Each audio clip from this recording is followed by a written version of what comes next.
Well, look, we're down to chapter 6, which is the last chapter of the book. And let me say a few words in terms of the introduction. Part of that picks up on what we've looked at. I've been arguing a basic thesis here that for a justice that comes from a distinctively Christian understanding of it. I believe that God has uniquely revealed self in Jesus Christ, and that this divine act is the most profound disclosure and action of God in history. I obviously believe that because I'm a Christian. Now, we live in a world with other people. I'm not trying to suggest by that God does not reveal self to other faith traditions. I think God does. I just think the most full revelation, I think, is the one in Christ. Now, some people will say that all faith traditions are equally true. I just don't know how you'd know that. I don't know enough about I've studied world religions. I've even preached on a number of them, but I would never make the claim that I know another tradition the way I know my own. And certainly I wouldn't know another tradition well enough to know whether it was equally true with other traditions. That just surpasses my knowledge. I've known professors of world religions, and I don't think they would say that. So anyhow, some people say we're all climbing up the same mountain, just by different routes. Not only do I not know that, but it seems to me to obscure the very real differences among various faith traditions, and to suggest somehow that one has so transcended the faith traditions of the world that he or she is able to make universal claims on the basis of some neutral standpoint. I don't know where that standpoint is, so I'm pretty suspicious of that kind of a claim. So I've been going in a different tradition in this book, a different direction. That is, I want to find the resources for relating to people who are other by means of the Christian tradition itself. That is, I don't think I relate to other people neutrally. I think I relate to them out of a Christian faith. And I suspect most of us do in all kinds of tacit ways. If we haven't looked at it pretty carefully, we may do it in terms of all kinds of ways we haven't really addressed in our own work. Now, let me say one other thing too about that. I find a lot of Christians who are just hesitant to make explicit claims in terms of issues like justice on the basis of Christian tradition, scripture, or say revelation. And part of that grows out of the rise of the nation state in the 17th, 18th centuries. And I think I've said to you before that one of the things that the nation state discourse, that is the kind of philosophy and political thought and so forth, what that did was to invent the concept of religion. And when we talk about inventing the concept, that's exactly what I mean. We didn't have the word religion before that. We had the word religious, which had to do with people who were in an order. I think I've said that to you before. But what they did was then to define religion as a universal category. And they defined it as something that was subjective. It has to do with what's inside you. It's peripheral to what goes on in the world. It is, I did say subjective. It's private. It's a very private matter. It's subjective and so forth. In other words, the state discourse began to define religion, individuals and others, as a very individualistic, subjective, peripheral concern that does not get into the mainstream of the society. Quite frankly, that in no way can account for the way Christianity is understood scripturally, nor the way it's been understood in tradition. In other words, it really is an attempt to define religion in such a way that it places the ultimate authority in the state. Now think about Tex, yes. Before we go on further, your first statement about Christ, that's the most that is the most full revelation of God. Yeah, Now, that is a faith statement by a Christian. of course. So, I mean, it seems like it doesn't fit in with what the other things you're saying. I mean, that was a faith statement. You're talking about facts here. I mean, it does. Anyway, it just didn't quite fit to me. Huh. Why would you be a Christian if you didn't think that was the most compelling statement? You may be a Christian because of what you see in the life of Christ. You may not say that is the most revealing aspect of God, but well, why not? Well, why would I need to make that statement? I would say that if you're giving your life to it decisively, it would be the most compelling thing. No? It could, as long as one said, for me, this is the most compelling thing. Well, you could also say for the church, it's the most compelling thing. You don't have to take it in an individualistic direction. For the church, it's the most compelling thing. Yeah. Sure. That doesn't mean it is the most compelling thing in the world. Not necessarily, no. Yeah. That was just my statement. Yeah. Okay. Let me say one other thing too. If the nation state can get all the faith traditions in one box defined as religion, it greatly eases the work of the state to do what it wants to do. And there are people who basically make those kinds of arguments. What I'm trying to suggest is that when Christians buy into that kind of state discourse, what I think we're doing is, on the one hand, selling out the faith, and on the other hand, giving the state an authority over faith traditions that I don't think it deserves, and I don't think the case can be made for it. You understand what I'm saying? Now, let me say this. I would expect Rabbi Zedek is a good friend of mine. I would expect Rabbi Zedek to say basically the same thing about Judaism, that he just finds Judaism the most compelling approach to these issues. So I'm not arguing for some kind of theocratic claim of the kind that would that I would make that claim, but nobody else can make it out of any other faith tradition. That's not the point.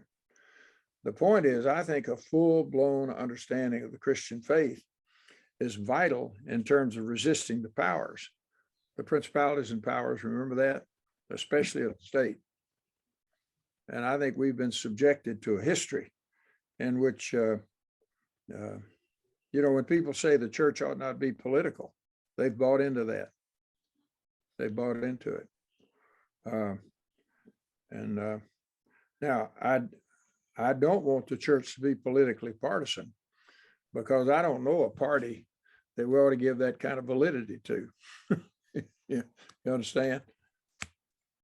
So I don't defend the church backing candidates. I do defend it opposing some. I think the church should have opposed Hitler. Do you? We may have other candidates for that more recently, but okay. You can take me up on these later. Now, all of that's to say this, that nevertheless, the church does live in a world with others. And the importance of people who are other is just towering in the biblical text, okay?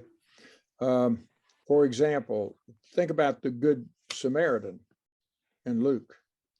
And when Jesus wants to tell us what love looks like, he talks about the compassion that a Samaritan showed to a man who had been beaten by robbers. Or the centurion. And you remember his servant in Luke is ill. And the centurion sends word to Jesus, you don't have to come. If you'll just say the word wherever you are, he'll be healed. And Jesus says, my goodness, with faith such like that, yeah, he is healed. And he was, I mean, now that's a centurion. He's an officer in an oppressive empire, the Roman Empire. So, I mean, that would be in his world about as other as you could get. You might make the case for Samaritans being there, but notice that kind of appreciation for the centurion. Or look at the Canaanite woman, and there's a parallel story, the Syrophoenician woman. I don't know if you remember that they asked him to heal a daughter. And Jesus says, why would I throw bread to the dogs? And they respond in such a way that, well, the master would let the dogs eat the food that falls from the table. Now, some people want to say, well, that's not quite what happened. She didn't really correct Jesus. I think she did. I think they corrected Jesus. And the beauty of the man was that he heard it and took it. But again, that's somebody who's other, making a very important impact in terms of a decision by Jesus. And then, of course, Matthew 25, I think all of you have read that 100 times. That we learn who Christ is because he shows up in those that are hungry and thirsty, and the stranger and naked, the sick and prisoner. So that as central as Christ is in God's righteousness, on my view, and I think it's the view of Paul, this God comes to us yet again and again in human need, in the alien, in physical malady, in vulnerable exposure, and the incarcerated. All right. That is, that Christ stands at the margins with those who are other, and that the reign or the rule of God. Did you get the corrected copy? Did I say the RAIN there? Yeah. That's my dictation machine. It can't, I apparently don't make enough of a distinction between rain as water and reign as rule, but the rule of God. The point is, in the New Testament, the reign of God is wider than the church. I later corrected it, but I guess I didn't get it done on yours. The God is always at work beyond the boundaries of the church. So anyhow, let me move. Any comments or questions about that thus far, other than the one that's been raised?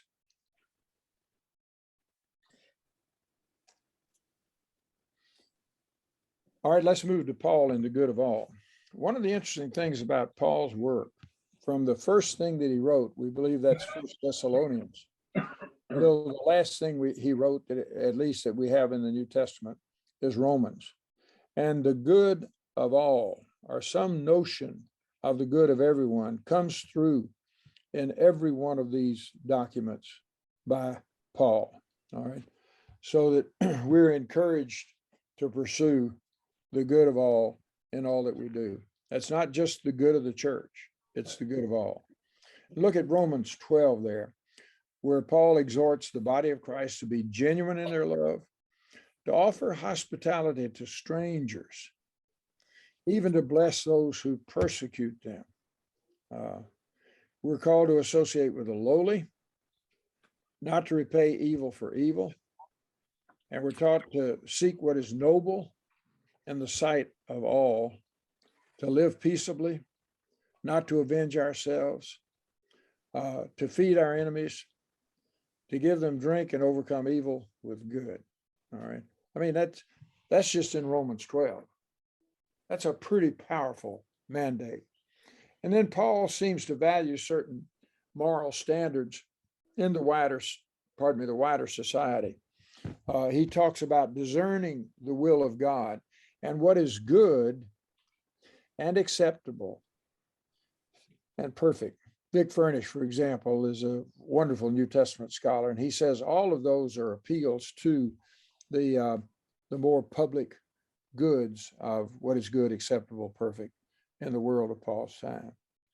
Paul also instructs his church to be honorable in 1 Thessalonians and noble. That nobility, that honor, comes from the wider society, not from the church in this case.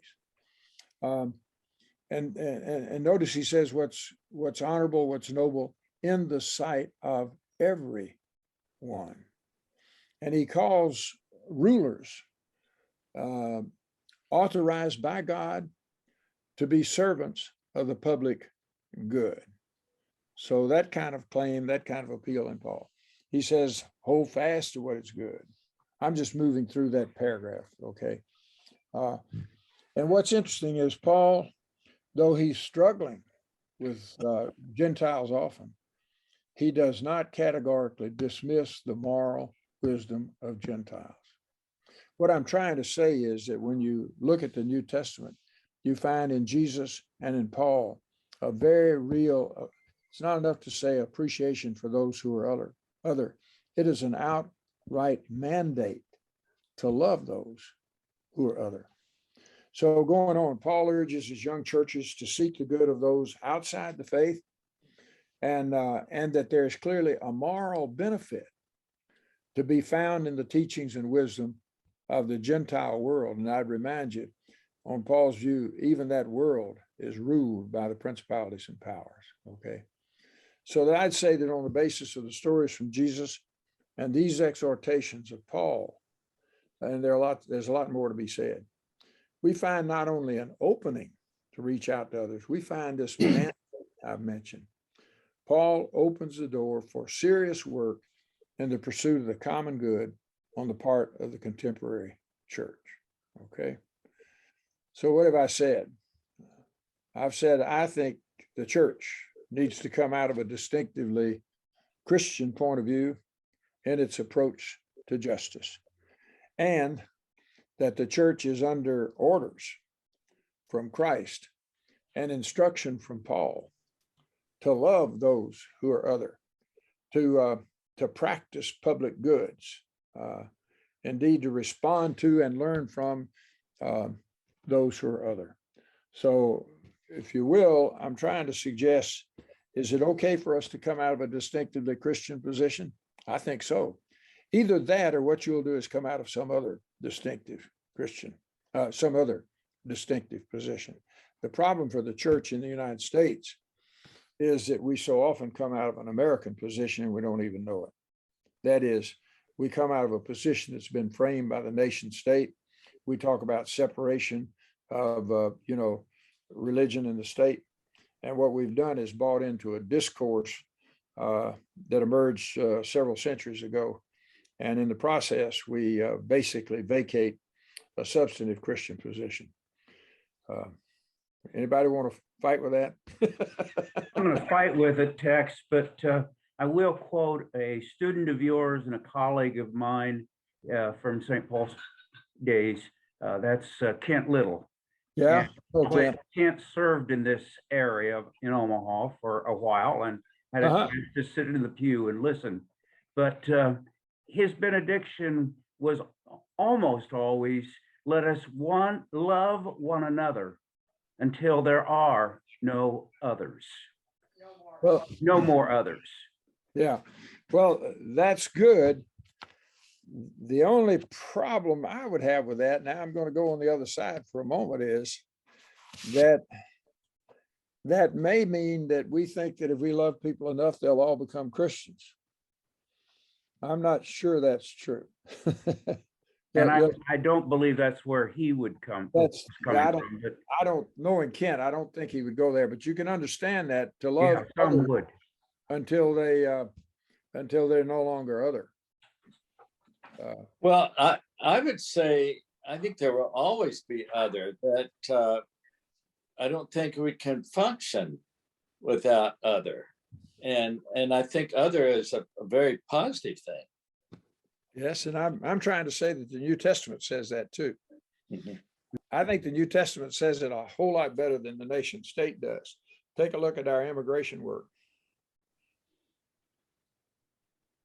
All right. You understand, I'm not trying to... Or lack thereof. Oh, yeah. Now, I know there's some churches that don't do that. And the problem there is they're in violation of the New Testament, I think. I doubt that I'd get much argument on that from most of you, at least. Am I being clear? I don't want to be misunderstood. I'm not trying to make some case that says, hey, we're superior to you in terms of people who are the other. We have no basis for that, I think, in the New Testament. I am trying to say that I think the church is called to be distinctively committed to Christ. And the other thing that I've discovered after studying justice now for some 60 years, how many years is it? No longer than that, 70 years almost. It is 70 years. I don't know of a view of justice as compelling as that of the church. Now, we haven't always lived up to it, to be sure, and we haven't always articulated it. But when you begin to look at, and I've only named three things. You remember we talked about liberation, both from and to. We talked about mercy, which is deep, deep, deep writ in a Christian justice, and reconciliation. And there's a guy named Michael Gorman, Gorman. I've read him since I wrote the book, and he adds another 5 or 6 things that I think are just wonderful. If you're interested in those, I could send them to you. But I just think that the Christian notion of justice is extraordinarily rich. I have the question as throughout history, would a historian see that in action across the globe? He certainly would on many occasions, and he would not on some occasions. The Crusades are certainly not our best moment. Some of the persecutions that went on in the Middle Ages would not be our best moments. By the way, at the same time that I say that, I would urge you to read some of the kind of history that's being done presently in terms of how the nation state discourse argued that it was necessary in order to save people because the religious wars had become so violent and destructive. What we're now finding historically in close reading of texts and other materials out of that time is that the religious wars, so-called, the overwhelming influence going on in the religious wars was that of nation states and their emergence. And yeah, they co-opted the church in a number of those places. I can point you to somebody there, the great work by David, me and names lately. David Bentley Hart, did he write a book about that? Who is it? Was it David Bentley Hart? That's it, David Bentley Hart. And he's done a really nice book on it with a lot of detail. The problem with that guy is he's read the material. He knows it. I mean, if you've ever read Gibbon's History of the Roman Empire, Gibbons is just dead wrong in so many places. He's just dead wrong, and yet the influence of that text, and David Hart takes him on and eats his lunch. Do you recall the name of the book? I've got it over here. I can tell you, but do you remember the name of it, Matt? David Bentley Hart. Let me look. I'm not sure about that particular one. Yeah. I mean, his most well-known was All Shall Be Saved, but that's not the book you're talking about.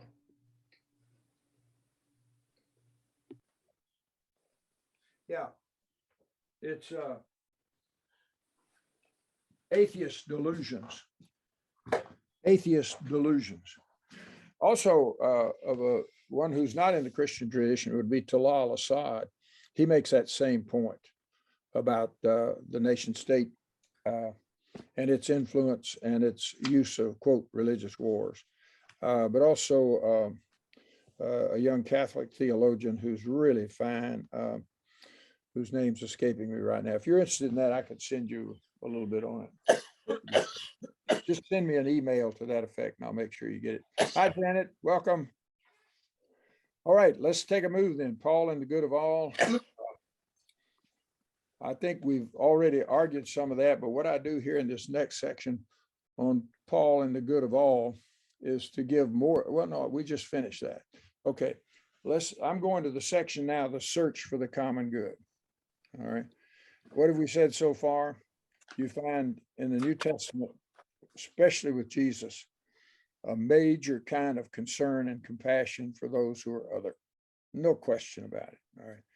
In Paul, we find the basic rationale and basis, I would say, for the church to be very much a part of those pursuing the common public good. So that would be too quick a summary of what we've done so far. Look now with me at the search for the common good. The biggest danger with the common good is it gets turned into an abstraction. It gets turned into a label. And you have some of the worst people in a society talking about the common good. And they can justify almost anything by talking about the common good. All right. I say in that first paragraph, the danger of elites turning it into programs imposed immorally on the people. And such a move is guaranteed to fail in terms of bringing genuine good to a local community, especially if that community is relatively powerless and poor. All right. Let me say too, first, no one knows in advance what the common good is in a particular context or setting. Okay. I get this from Hauerwas. Do I say that later? I thought I did. He argues that the common good is a discovery. It's a process. It's a trust. That it emerges in the building of relationships, in the cultivation of that trust, and in the building of organizations of flesh and blood people. Let me say why I use flesh and blood people. Hauerwas and a guy named a political scientist, Hauerwas, and anyhow, they did a book. And they use flesh and blood people rather than ordinary people. Neither of them likes the label of ordinary people. So when you see me using flesh and blood, that's where I got it, okay? And it's a procedure, that is, the search for the common good is a procedure where people begin to identify, name, resist, and challenge the powers, okay?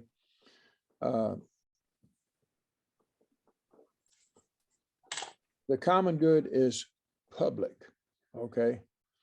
And it requires people who are local, but not parochial. I get that from Payne and his wonderful book on the SNCC movement. But further, the common good cannot be reducible to individual and group interests taken alone. You remember when we were talking about interests last week, we talked about interesse and how interest is something between people and how important it is in organizing that people initially will state what their interest is as they perceive it. And then the more they begin to work with people, the more their interests meld into those of others in organizing work. And the more they come to the point where they really begin to appreciate the common good and work for the common good. That's a fundamental dynamic in community org. Do you remember us talking about that last week? Yeah. Yeah. Okay.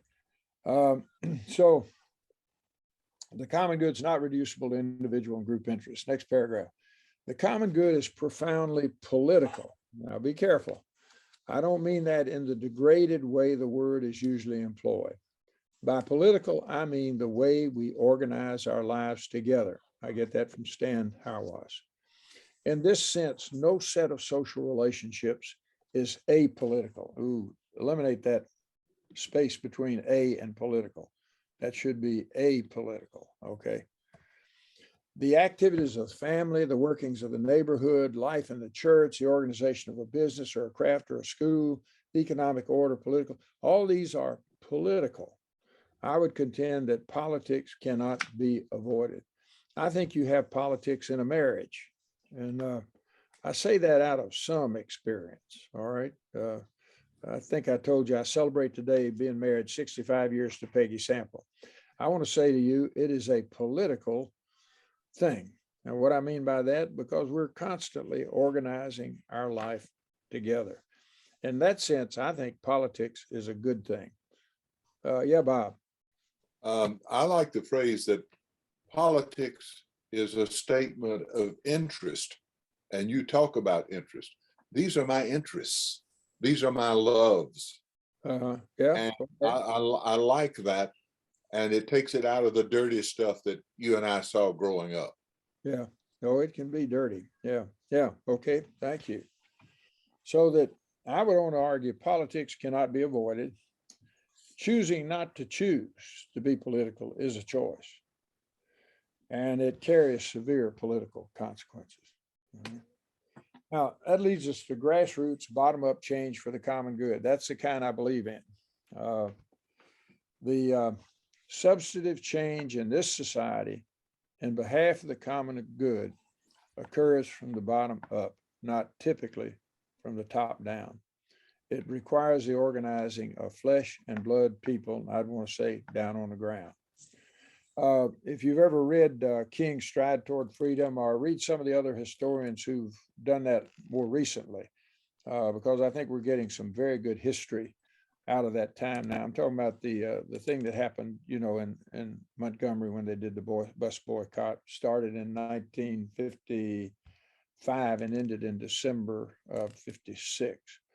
But just go and read that in terms of how that was so much a ground up, bottom up piece of work. The women's movement, my word, I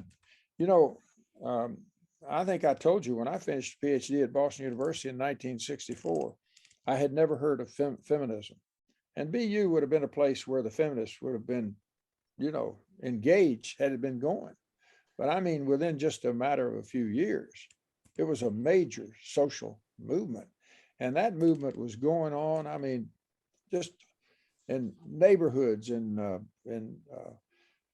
St. Paul, organizing work among the students and the rest, in the church, women coming together in the church, down on the ground. I mean, that was an extraordinary, and is an extraordinary social movement. Or the LGBTQIA community. By the way, we're encouraged to use the word queer by the people in our town. I don't know any social movement that has ever changed the minds of so many people as that movement has in the last, let's say, 60 years. It's just amazing, and I think it's because it has such a powerful bottom-up base in its work. Let's talk then a little bit about broad-based organizing. Some of you may know the name Saul Alinsky. He was in the back of the yards movement in the 30s. He believed then that poverty was an estate. In other words, it's a territory. And what organizing has to do is be turf-based. What you want to do is organize every institution that you can in that turf-based estate or area. So he saw poverty as something that was geographically located in that sense. Now, Alinsky started what's called the Industrial Areas Foundation. I happen to think that's the best organizing outfit in the United States myself. I've worked in it 13 years, and I've been to national meetings, I've been to national training, I've been to all kinds of other events, and I'm just thoroughly impressed with it. Note though that Alinsky's idea of organizing a neighborhood or a turf, a location, changed. What they realized after working in that for a number of years was that organizations were not adequate to face the size, the range, and the power of the state and big corporate America, and that the work needed to include the middle classes, even sometimes the rich. Remember when I was talking about the church, the millionaire church in Phoenix last week? So the work began to stress organizing institutions that included congregations, civic associations, labor unions, and some businesses, okay? So that in Phoenix, we had a lot of churches, we had mosques, we had synagogues. Let me just use the word congregations for right now. Plus we had businesses, we had some businesses. we had some labor unions and the rest. So you want to begin to organize as many of those as you can. I think we need an organizing effort north of the river in Kansas City, for example. And I'd love to see us come in here and begin to organize people north of the river. It's the place where the fastest growth is occurring in Kansas City. And I think a lot of issues aren't getting addressed in terms of flesh and blood people because it's being handled by elites. So key to broad-based organizing is the training and development of the collective leadership of the organization. Now, let me say a word about a leader. In organizing, everyone is supposed to be a leader, everyone. May I interject just a moment, Tex? I want to lift up that there are, the Good Faith Network is a Johnson County, brand new. And there's one in KCK, there's one in Wichita, I think, and Lawrence. And they have been active for about, I would say 5 or 6 years now. So they're really pretty cool groups, and they're modeled in the same way that Moore Squared is. So I thought you'd like to add that to your repertoire. Well, thank you. Who is this, please? I can see the phone number. I can't see your face.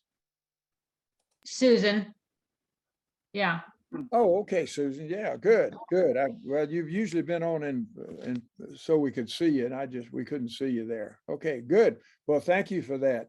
And say the name of the group again.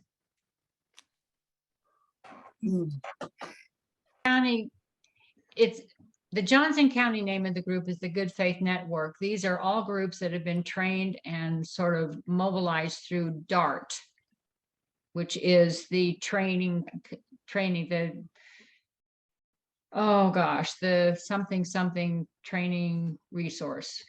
Okay. Anyway, so they're have the heard- ones that come in and help you get started, and they do the initial training, and then you're on your own. And each of these groups have a full-time paid lead organizer. I have heard of the name of that group, but I've not worked for that group. Yeah. Okay, thank you. Say the name of it again. Good Faith what? Network. Network. Okay. Good Faith Network, yeah. And each of the ones that are in every city or county, I think they're all county-based, and each county has another name. They develop their own name. I see. Okay. All right. It was funded by the Great Plains Conference in Kansas and Nebraska, did the initial seed money for the various organizations around the state of Kansas and also Nebraska. All right. Thank you. Good. All right. Let me go on then and say that in organizing, everyone is a leader. Everyone who participates in a leader, and a leader is defined as somebody who can get turnout. All right. It's that capacity of that person to deliver other people. Okay.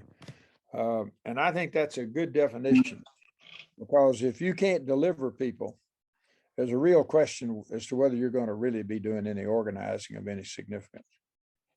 Yeah. All right. And in organizing two leaders, there's a lot of mentoring that goes on. It's a crucial dimension of training. And it's the basic responsibility of organizers to mentor and to develop leaders. Okay. And then there's the cycle of organizing. I've kind of laid this out. I just itemized it because I was saying, someday you may be in one of these things, and I'd like you at least to have some detail under each.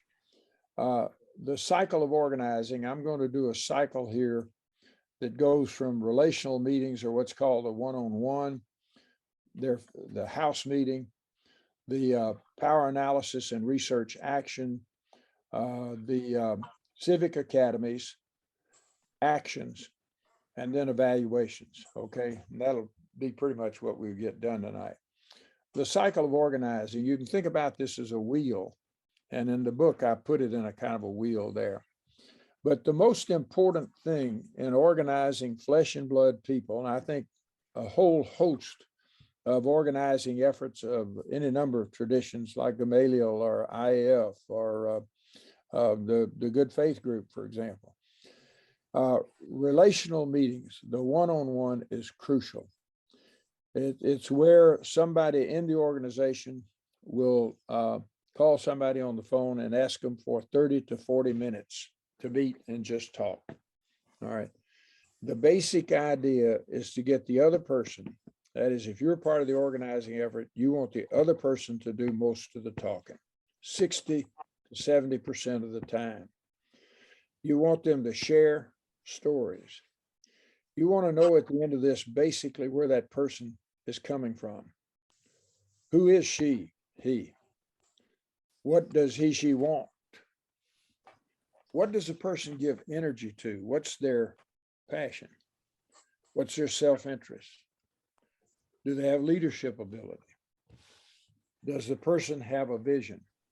It's also a time for the initiator to offer one's own stories and oneself to begin a relationship. I mean, you can do some of that. Just keep it to about a third of the time. And then there's a distinction to be made between prying and probing. The former is voyeuristic. It's inappropriate curiosity, where curiosity becomes an end in itself, okay? A probe attends to the underpinnings of a person's public life. Why are they engaged in public action? Or why not? What story or stories reveal a basic cast of their public relationships or lack thereof? I like to add the question, what do they love? What are their loves? All right. Remember this now, the one-on-one is not counseling or therapy. It's not delving into the personal dynamics of another person with the aim of altering their psychological makeup. Okay, it is not therapy. It is a listening for the captivity of the powers, the places of enslavement, the hurt and pain of oppression, or the grip of normalcy on a person's life. Some people are incarcerated by the normal. It is the building of a relationship to discover whether this person will participate in an organizing effort, and if so, on what basis. It is not the formation of a personal or private friendship. It's the building of a public friendship, the kind of relationship that can enable both of you to work together in addressing issues critical to the two of you and to, that should not be TWO, and to others.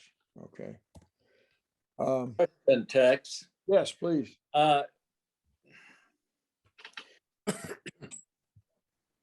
in doing these or participating in these, the way you describe it, it's like you've got, it's really not an equal situation. And how does one who's not the interviewer, how do you avoid feeling like you're being probed for information that somebody's going to be able to use to get you to do something they want you to do? Well, I would say that the first thing is, I think that would be a misuse of the spirit of the interview. If it's that sheerly instrumental, I think you would be failing it, because you would not be offering anything of yourself in return. But the way you described it was, what you're after is these things that are gonna, you're trying to see if they're gonna be what you want to have in your organization. If mommy can get up. Let me say it another way. It's trying to find out whether they would be willing to be a part of the organization.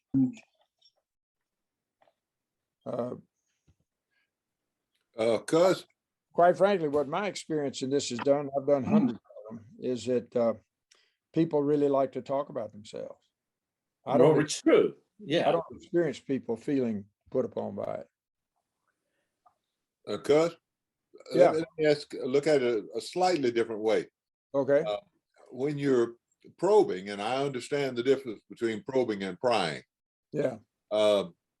And it is a skill Mhm. that not everybody has Yeah. and can be developed. But my guess is that in the work you have done, you have often found interests and loves that you didn't expect to run into at all. And that's a part of the process. And there may be a significant amount in the community that the leadership at this point had not seen. So it's a mining process and being open to discovering different minerals, isn't it? I think that's true. I'll tell you too, what I experience is so few people experience folks wanting to listen to them. You know, my biggest complaint about clergy is we talk too much, you know, and to get somebody, to give somebody 2/3 of a 30 to 40 minute conversation just to talk about themselves, I find that typically appreciated. I guess I hear you, Dallas, at the point that I suppose one could go into this in a spirit that kind of says, look, Turkey, if you're not interested in organizing, I'm not interested in you. I mean, I guess one could take that kind of an approach. That's not what I'm trying to convey. It certainly Right. will be the spirit of the conversation. But I can tell you right now, I could walk into a conversation with somebody and hear them talk for, say, 30 minutes out of 40. And I could walk away from it saying any number of things. This person has got too much on them. They're not going to participate. I'm not going to bother them again. Or I could say this person just doesn't want to do this. They're not interested in it. This isn't going to work. So when you go into this conversation, do you say that you want to talk to them about the organization? Well, I think you, or do you say, what? You would certainly want to identify who you are and where you're coming from. Yeah. Yeah, because otherwise, I mean, I've been in a few of these and I felt like, is this person wanting to be a friend, or are they trying to recruit me? Or, you know, maybe it's just my personality, but I was suspicious of why they were wanting me to bear my soul. Yeah. Them. Yeah. Well, you know, bearing your soul might get into prying. Well, I don't mean that, but I mean, talking about what's important to me. Yeah. Yeah. That would be important. Yeah. Well, why is this person wanting to know that? And maybe I'm just that kind of person. I don't know. I think you just say to them on the front end, hey, I'm working with, let me give this a name. I'm working with Valley Interfaith project here, and would just love to spend some time with you to hear about you, get to know you a bit, and see if you'd have any interest in working with us. Okay, that makes total sense. I think when you call somebody, you have to give them a reason. You know, you may remember when I first went to Trinity. Well, I think I said this the other day. Yeah. I did 150 one-on-ones on Wednesday afternoons that first year at Trinity. Right. And I was pretty direct about, you know, what I was doing. And, you know, yeah, you know, you're not going in there kind of under another hat. Okay. You know, you want to tell them I'm working with VIP, Valley Interfaith Project, and I'd like to get to know you a bit, see if you've got any interest in working with us. You know, there's nothing wrong with being candid like that, you know. Well, I think it's critical. Yeah. Mm-hmm. Yeah, I agree. All right, let's go to house meetings. Remember, you might do, you do dozens of one-on-ones before you do a house meeting. we were trying to get a UU church in Western Phoenix, for example, going with VIP. And I don't know, I know I spent an afternoon out there. We had 2 or 3 other people spending time out there talking with people. The organizer had spent a good deal of time out there, and we finally decided it's time to pull a house meeting together. And a house meeting, as I recall, we had 100 people that night from the UU church there. And we did it at a church supper. And then people are broken up into small groups, usually 8 to 12 people for that. And the coordinator makes it clear that the purpose of the group is to hear each person experience with a given issue. In other words, these are oriented around an issue or issues, all right? And in this session, you got to avoid advice giving. You've got to avoid offering solutions. One of the things you find that's a danger in organizing is there's some people who always, they'll get in a small group, this is the first small group, and they've already got a solution. And they start arguing for this, here's what we need to do. Well, that means you've just cut off all the conversation if you've got that kind of situation. And that's where whoever's coordinating this group, and you would have a coordinator in each small group, that's where the coordinator says, that's not our job. That's not our agenda tonight. We're really trying to hear people into speech. We want to hear people, what's going on in your life? How does this issue affect you, et cetera. So I think that's pretty important. So the purpose is to hear each person's situation, especially encouraging them to describe their experience. And that typically means storytelling. People tell stories. It's not a time for an argument or a critique. You don't get into that. If somebody starts, well, wait a minute, that's not the way. No, wait a minute, wait. We want to hear what she says, and we want to hear what you say. But this is not the place for critique. It's not the place for argument. Let's just hear people. So it's time to listen. I've got another thing there where we got in a session with a housing crisis in Arizona. When we got those people together into groups talking, and that's the thing, we only had 25. I think we had them in groups of 6. What we discovered was that there was not a single person in the room who did not know somebody who was in real trouble because of the housing crisis. Everybody in the room. And you see, those kinds of sessions build energy and motivation to get people involved. And it's also a good place to discover people with leadership capacities and with passion for a given issue. Now, I do want to underline that, people with leadership skills. The other thing I want to say is that one of the things that organizing does is it also develops people. It builds leadership skills. You remember I told a story about Jessica Johnson last week, the lawyer who was so shy she could hardly speak in public, and the revolution really came with her. Yeah, go ahead. Somebody. The question I had is, how do you determine what the issue is? How do you arrive at the issue? In that case, what we were doing was dealing with a housing crisis in 2008. You remember that? Yes, but how? Yes. And so we had invited people to talk about the housing crisis. But of course, when you talk about the housing crisis, there's more than only one issue. So you try to stay with the housing crisis, but you let people have pretty free reign in terms of. But I mean, who decided to use the housing crisis as the issue to talk about? That came out of the one-on-ones.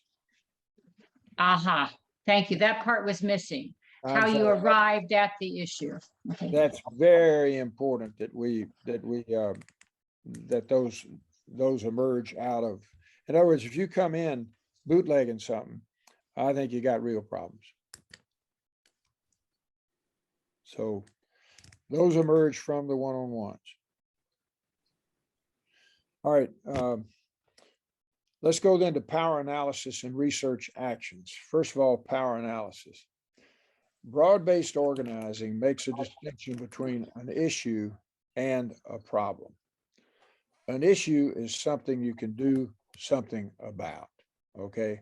A problem is something that's too big, too encompassing to address. For example, an issue would be the use of a toxic dump in a neighborhood that's creating sickness, even death. A problem would be the ecological crisis. Here's the point. If you're going to deal with the ecological crisis and organizing, then you've got to have an issue, okay? It's just too big to deal with it, understood in those terms, as a problem. Okay. Now, the determination of a winnable issue, that requires, first of all, an internal power analysis of the capacity of your own organizing group. That is, do you have the required number of leaders and followers with self-interest around the issue that can effectively take it on? Will they mobilize and turn out into critical mass required to have the necessary impact on the opposing forces? Is this the right time? Who will line up with your organization? What conversations are needed with potential allies, and who are those allies? Will this effort and the ongoing necessary help to build, will this effort and the organizing necessary to build the power, God, I butchered that sentence, didn't I? Will this effort and the organizing necessary, yes, help to build the power of the organization? See, building power is a crucial ingredient in organizing. You are not only trying to win an issue, you're trying to build a kind of power with grassroots people that you can actually act in their behalf, okay? So that really is kind of assessing what kind of power have you got? Have you got people that'll show up? What can we do? How do we do it? You know, I was in a meeting the other day when the 1/8 cent sales tax. It's the opinion of a great many people in this community that the 1/8 cent sales tax, which was to go to the central city of Kansas City, it's not being spent well, and it's basically not doing what it was designed to do. The question was, what kind of action do we take?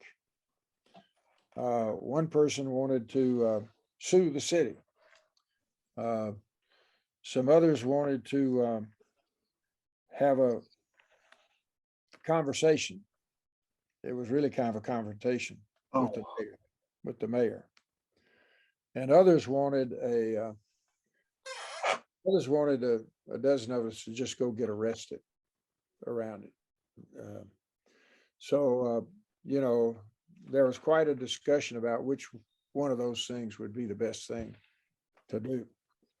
I think it was kind of the final consensus of the group that let's have the confrontation with the mayor first, and then see what we need to do. So always you're assessing those kinds of things. Yeah, Bob. Because going back, is issue focused versus what was the other word? Problem. Problem. The problem being an environmental catastrophe, something like that. Okay. What you didn't say is, to me, is it has to be local, and you define local. Yeah. It's not a state issue. It's not a national issue. You're Yeah. talking about something you can really get your hands on and bring change that will impact people positively locally, which has got to be defined. Is that fair? That's right. Yeah. Now there are things called campaign strategies that are done nationally. Oh yeah. That's another kind of a strategy. I'm not elected to do that because I just didn't see it that relevant to the people that I was trying to address in the book and that I thought we'd have here. We've got a lot of really good opportunities here in Kansas City to hang on a minute. We've got a lot of good opportunities in Kansas City in terms of organizing efforts to address local issues. So I really am talking about that. Yeah. Thank you. Mhm. that's not demeaning state and national issues. It's just saying we're talking about that context here. Yeah. Yeah. Let me be critical though of some national outfits. Have you ever been a part of a national outfit that had the problem altogether set up the way they want it set up, and all they really want is your money? I get one every other day. I get 4 or 5 a day. You need to be very critical of those because they often are very elitist. You don't have any say in what goes on. And quite frankly, an awful lot of them don't seem to do much good. At another time, I'd appreciate if you'd address what you've just said in contrast to what you see as legitimate charities. Not for tonight. Okay, yeah. Yeah, you need to look at that. One of the things I often say to people is that I don't know a better charity than the things that are put together by the United Methodist Church. I'm sure other denominations have some, but the ones I know are those in the United Methodist Church, you know. Bread for the World, for example, is related to the church, and I have a lot of confidence in it. And there are others. I don't mean that that's the only one, but that would be an example of, we give them money every year. So I think they do it right. Okay, one other quick, let's look here. You also need an external power analysis, okay?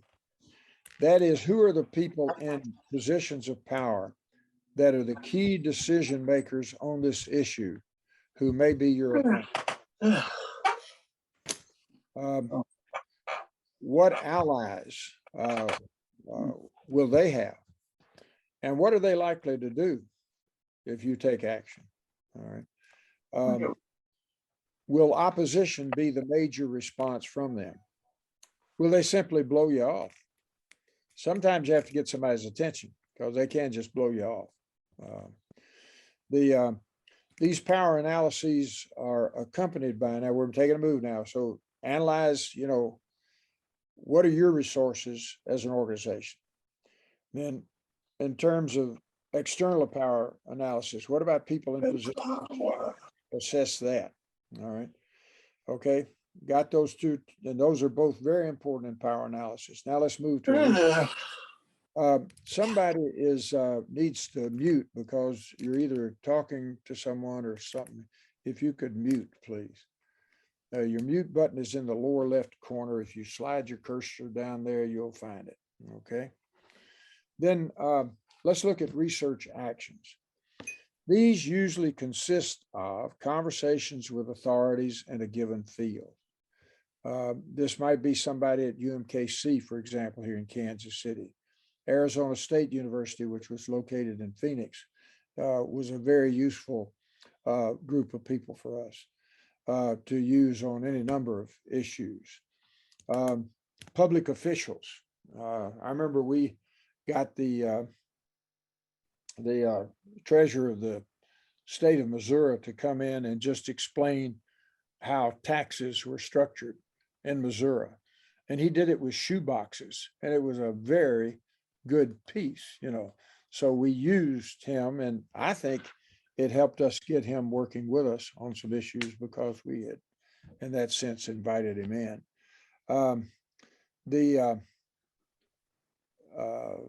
Let's see.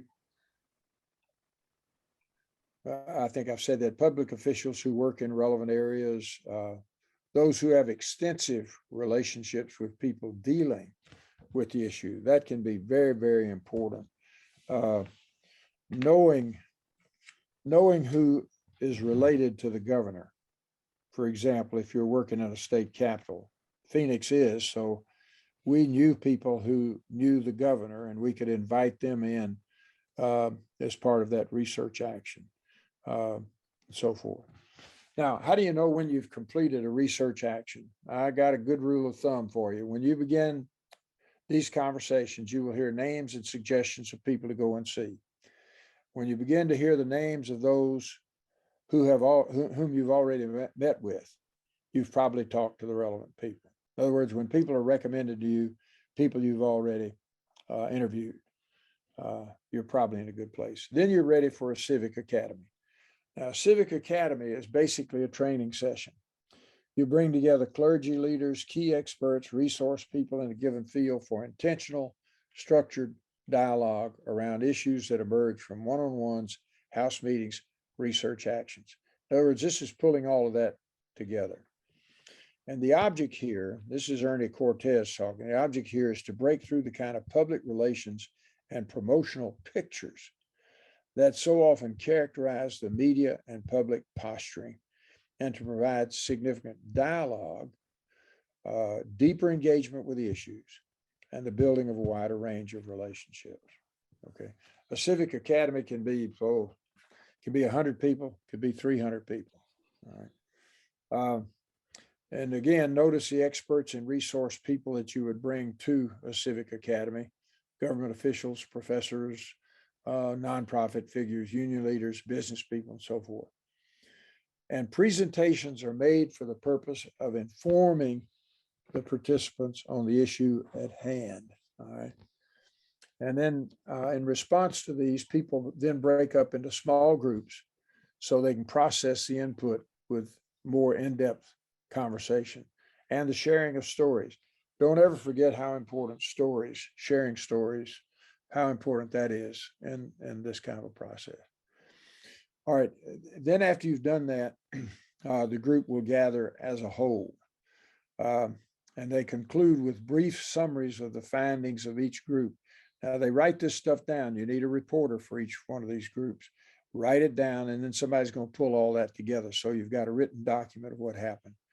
And then you've got suggestions for follow-up, and then commitment to action growing out of those groups. The group gathering as a whole with these brief summaries of the findings, proposals for next steps, communication of commitments, and so on. All right. So when you have these academies, you want them highly structured, okay?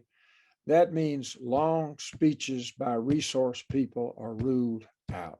You don't let somebody get up there and talk for an hour, typically 15 or 20 minutes, okay? The idea is to get the nub of the presentation, all right? Small groups are led to avoid the domination of discussions by one or two people. In other words, you want everybody getting a chance to talk when you get in a small group. And the meeting begins on time, ends on time, and usually lasts about an hour and a half. All right. And then 5 is action. An action can be a meeting of several hundred or several thousand people. I remember Joe Rubio was the organizer I worked with in Phoenix. I think I've told you that. We had a group of people who called themselves activists, and they were not organizers. We had a pretty hot issue there in terms of Latinx people. So they sent out a call nationally on this issue. And then they got scared to death. What they heard was they had 30,000 people coming. And they had no idea what to do with 30,000 people. So they called Joe Rubio. And of course, this is a week before it's going to happen. And Joe has to go in there and find some way. How do we use 30,000 people the most effective way we can? I never will forget, we had 3 clergy from a denomination I won't name. They came in. They came there for one reason. They went straight to the police station. They got arrested, and then they went home. They had come there just to get the notoriety of being arrested around that issue. They weren't part of the organizing. They didn't play with the crowd that had been formed and so forth. You run into people like that. But an action is a public drama where a winnable issue, remember that, is presented. The presentation is typically done with stories from people who struggle with the issue in their families and everyday life. The agenda of the broad-based organization is a direct response to the struggles of flesh and blood people. The meeting then raises these issues with government officials, business executives, whoever it is that you're aiming it at. And then If you deal with a public figure, in other words, you invite them to the action, you tell them ahead of time which questions they're going to be asked. You know, you don't want to surprise them. You want them prepared, right? But you're going to hold them to those questions. You're not inviting them to say whatever they want to say. They're invited to answer your questions, and they're told that, all right? And the questions basically ask if this person will support the agenda of the broad-based organization. And these questions ask for public comment, public commitment. All right? So the large gathered group is trained in a pre-meeting to respond actively to the public officials. I've been in a number of those times where you just train the crowd, and to do so vigorously, so that they cheer. They're taught to cheer loudly for figures when they affirm the agenda of the organizing effort, and they heartily oppose it also with loud cries if there's a negative, unsupportive response. These events are well planned, they're scripted, they're succinct, they accurately frame the issue and the question asked. And the stories read by participants are also scripted for economy of expression. Folks, you can't allow somebody who's got a very sad story to stand up and tell it off the cuff. It can go on forever. I know some people I will never invite to tell a story because they won't shut up. They won't shut up. So if you participate in this, learn what it means to talk 3 minutes and write it down so it only goes 3 minutes. Long speeches, the session moves, long speeches are forbidden, and over communication is miscommunication. The length of the action is about an hour to an hour and a half. Let me say something. We've got a group in Kansas City right now, like the KC Tenants Association. They really know how to do one of these things. They do them very, very well. I think Moore Square does them well. I think Jobs with Justice does them well. The Stand Up KC, I think, does these very well. So we've got some places you get involved, you'll see some folks who know how to do that. Let's turn to evaluation. Evaluation is something I've named these six parts of the cycle, but evaluation takes place in every part. Every part. You evaluate always meetings. You evaluate any session. All right. It's usually the last thing done in a meeting except for the prayer.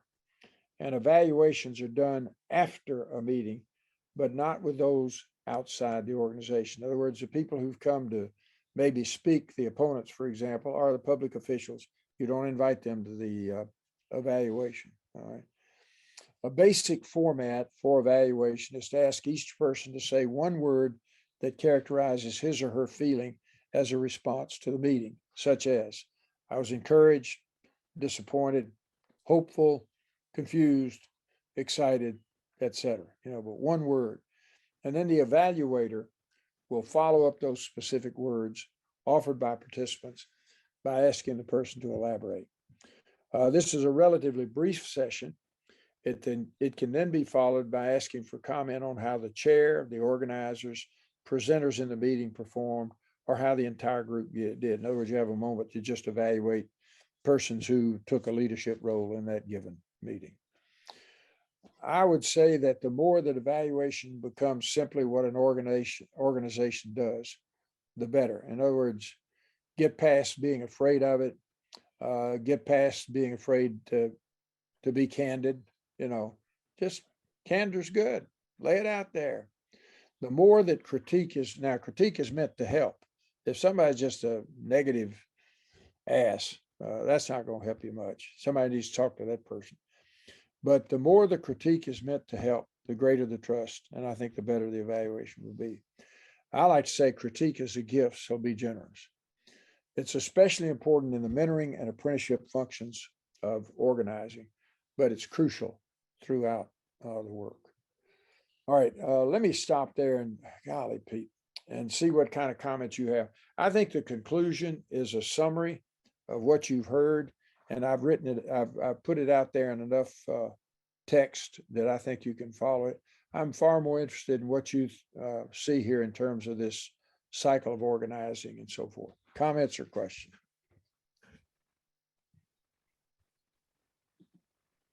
Well, I found the way you numbered it, 1, 2, 3, 4, 5, each one with a key word or 2 or 3. That gave me a sense of, oh, I might be able to participate in that. Oh, yeah. Yeah. Otherwise, community-based organizing is just so global. How do I wrap my head around, and why do I care? Yeah. So this was real good. Thank you. Okay. Thank you. Other comments or questions?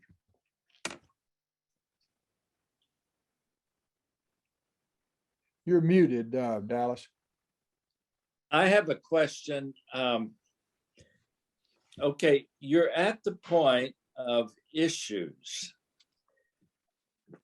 What no one would be in leadership, or the group would be doing issues without having a strategy or having worked through.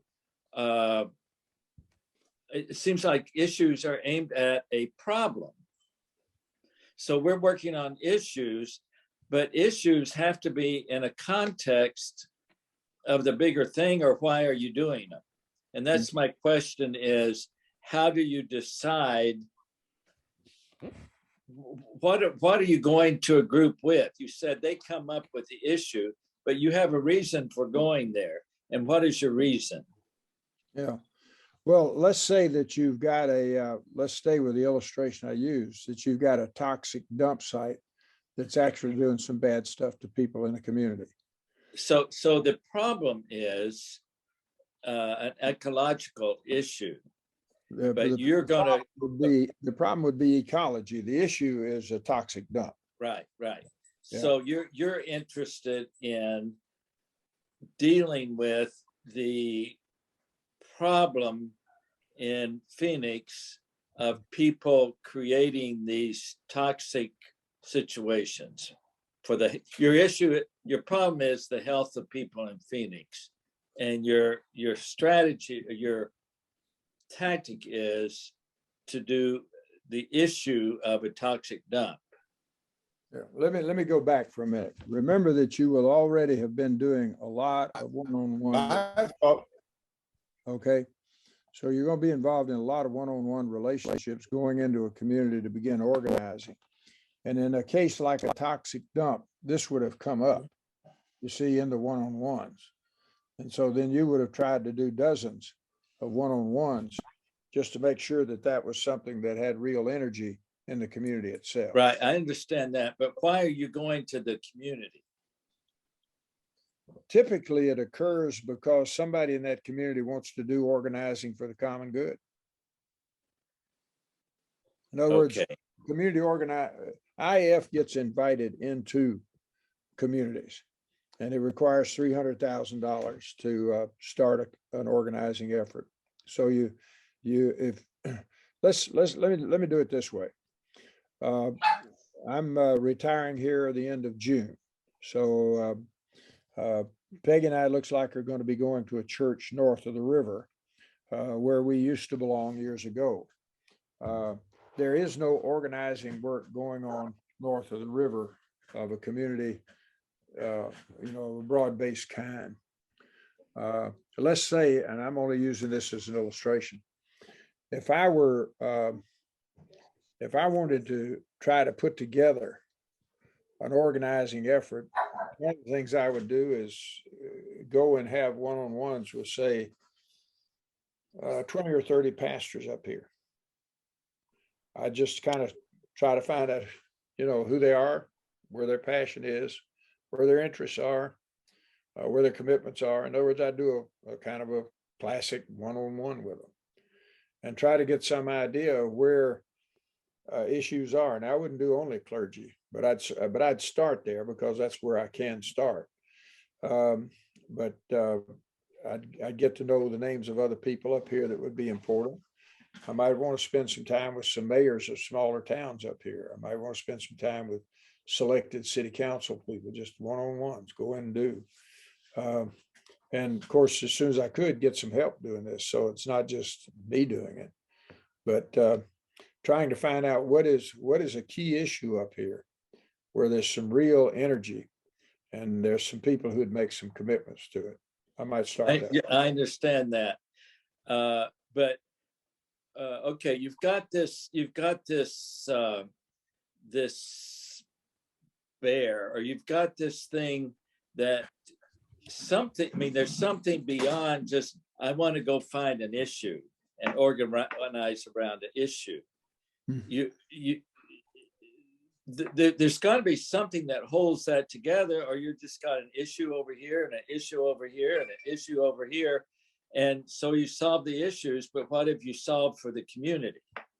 Well, that would happen. That would be when the organizing effort itself, the leaders would begin to make some decisions about the overall purpose. In other words, if let's say that I initiated this kind of an organizing process, I'm not going to be the guy that determines, first of all, what the purpose of the organizing effort is. If I come in here and just say, hey, here's what I want y'all to do, I'm going to have a dozen people at my first meeting and maybe 3 at the next one. So I understand then that you organize around issues, and then a group of people begin to see how that affects, just a minute.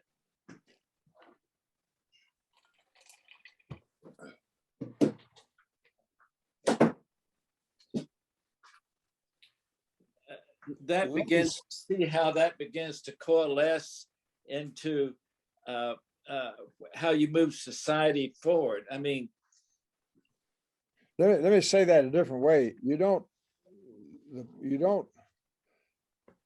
begin organizing around issues. You begin relational meetings to find out what the issues are. But then you organize around issues. Sure. Well, yeah. And then, but you're, I don't want to, you and I can talk about this individually. Dallas, you're pursuing a good point. Carry, for I'm concerned. Carry on. Well, I'm not sure everybody's concerned about that. So, well, you said but that's what Christian justice is about.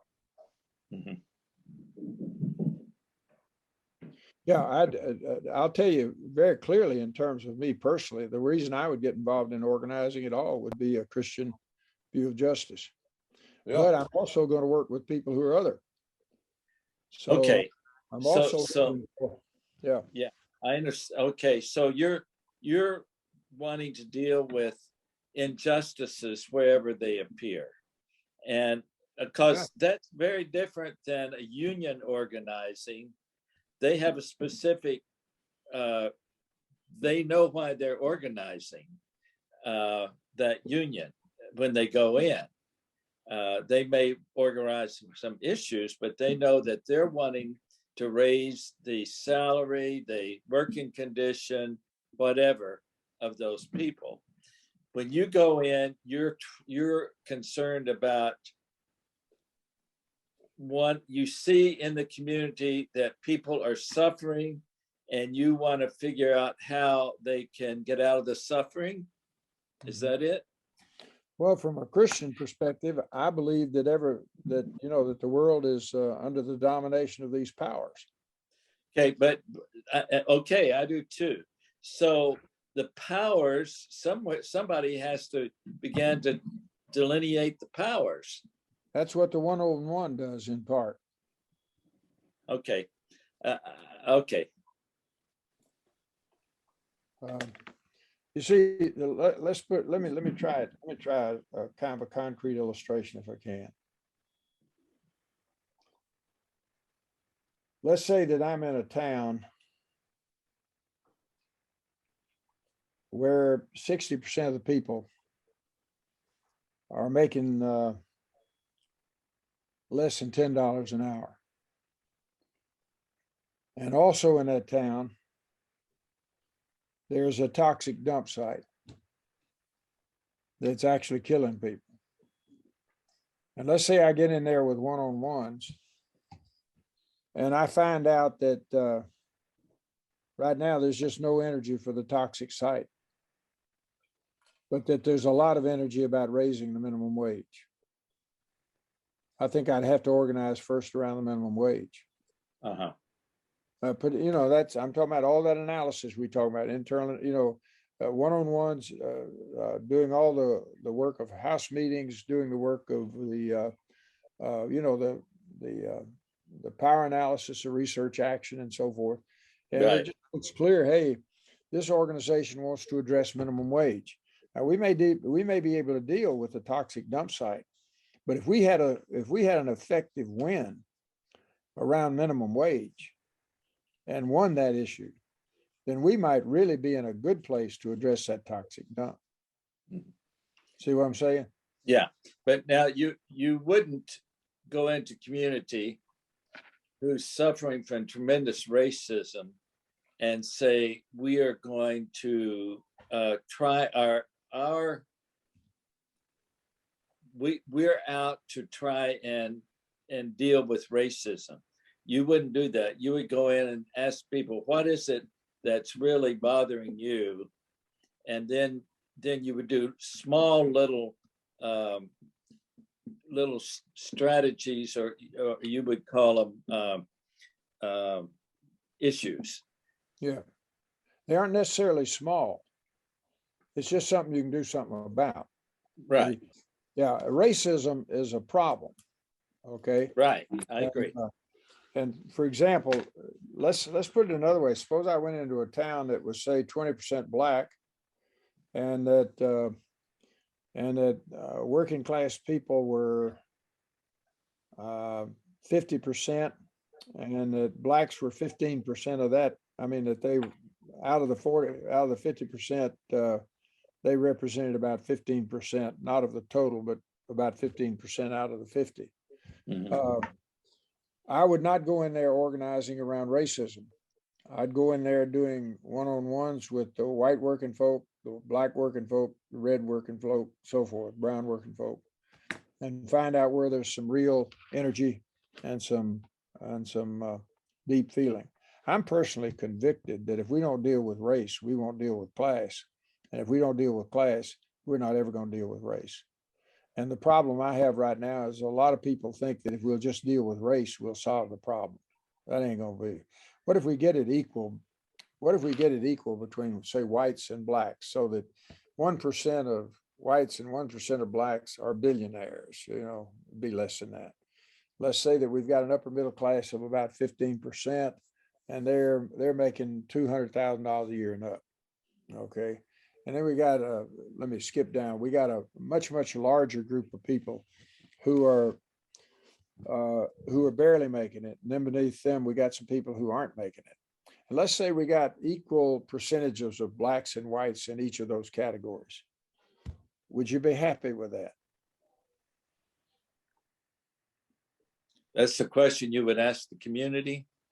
Well, that's a question that I would take in there, and then I'd be listening to people and trying to see where there was some energy to address that kind of distribution of wealth and power. Okay, well, that helps me see that there are people who are thinking about. See, you have delineated the major contradiction. You just said it. The major contradiction is that nobody is going to make progress unless we deal with class. And then you tailor your questions to that community to find out if they're willing to work on issues that would indirectly hit the contradiction, which is class. I would do it a little more explicitly than that as I could. I think I'd try to show, for example, what so-called tax reforms have done to working class white people and Black people. In other words, I think you can talk about both if you go in there really listening to people and finding out where their real concerns are. And part of that process is helping them name them. I mean, we got white working class folks being screwed over. We got Black working class folks being screwed over. All right. And we got poor folks in both. Of course, as you probably know, there are millions more of white poor than there are Black poor. but blacks are a higher percentage of the poor. Right. So you got, that kind of thing going on. I just think that that's a way that you can organize, and we're seeing that. We saw that done very well in the farm crisis back in the 80s. Jesse Jackson did some great work there. Yeah. But I want to see that more down on the ground. See, part of our problem in Missouri is we've got cultural traditionalists, mostly white folks. Well, they're black cultural traditionalists, but they're actually working against their self-interest all the time. Right. And the Well, legislature. this helps me understand, because what I was seeing is, and sometimes I see this in Moore Square, something that there's an issue, and I'm wondering if those are the things that are changing the makeup of the community, or they just keep doing these issues and we never make any progress. And that's my question. Yeah, well, one of the things You too, evaluate the progress. yeah, one of the things too is to build the kind of power as an organization so that you can have impact. Moore Square has actually had a number of quite important victories here recently. So Right. I'm encouraged by that. But I hear your point. There are also a whole range of issues maybe we need to get to. We haven't. I'd love to see that tackled. No, that wasn't my point, but yeah. Okay. Dallas, was your point that some of them don't seem to be effective, making a difference? I wonder how people know if they're just doing all these scattered things. Yeah. How if they're moving stuff down the road, or we're just we just win some battles. Yeah. Well, it could be that, but I really think I'm encouraged too by the fact that, like KC Tenants is now beginning to organize across the state. Right. And we've got at least four pretty good community organizing efforts here in Kansas City, two of them housed in our church. And I think they can really have some effect. I do too. But they have a very clear, they know what they're going in for. I mean, they're very, very shrewd. They know what they're doing when they go in to ask people questions. They've already figured out what they want to get. But remember how KC Tenants has done so really a great number of one-on-ones. They've been doing one-on-ones for what, a year and a half, 2 years? Yeah, but what I mean is they know that they are wanting to get housing for the poor. They have a very strong strategy, or whatever you want to call it, problem that they're aiming these actions toward. Yeah. But that probably, Dallas, that probably came out of one-on-ones, didn't it? No, I think it came out of a concern that people in the community didn't have any housing.